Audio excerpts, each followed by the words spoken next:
தைப்பூசத்துக்காக முருகனுக்கு ஸ்பெஷலான sweet Thirupagam sweet பண்ண போகிறோம். அதுக்கு கடலை மாவு, நெய், பால், சர்க்கரை, இதில் முந்திரி பருப்பு இருந்தால் போடுங்க, இல்லைன்னா பாதாம் பருப்பு சேர்த்துக்கலாம்.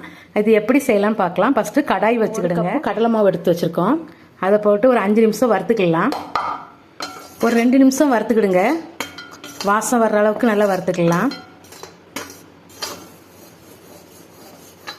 கடலை மாவை நல்லா வறுத்தாச்சு. இது பவுலில் சேர்த்துக்கலாம். இதை நல்லா சளிச்சுக்கிடலாம். மாவை நல்லா சளிச்சாச்சு. 1 கப்பு கடலை மாவுக்கு 1.5 கப்பு சுகர், காய்ச்சி ஆற வச்ச பால், இதை 1.5 கப்பு சேர்த்துக்கிடலாம். கேக் அடிக்கிற விஸ்கை வச்சு நல்லா கலந்துக்கிடுங்க. நல்லா கலந்தாச்சு. இது கடாயில் ஊற்றிக்கிடுங்க. அடுப்பை ஸ்லோவாக வச்சு கிண்டிகிட்டே இருக்கலாம். இது கிளறிட்டு இருக்கிற சமயத்தில் நம்ம பாதாம் பருப்பு எடுத்து வச்சுருக்கோம். சிகாரில் போட்டு நல்லா அரைச்சிட்டு வந்துடலாம். கை விடாமல் கிளறிக்கிட்டே இருங்க. கொஞ்சம் கெட்டி பதம் வரணும். இடையில இடையில கொஞ்சம் கொஞ்சம் நெய் ஊற்றிக்கலாம். நல்லா சுற்றி நெய் ஊற்றிக்கிடுங்க. ஒரு 50 நெய் தேவைப்படும். இடையில இடையில நெய் அப்படி போட்டு போட்டு கிளறிக்கிட்டே இருங்க. நல்லா கெட்டி பதம் வந்துருச்சு.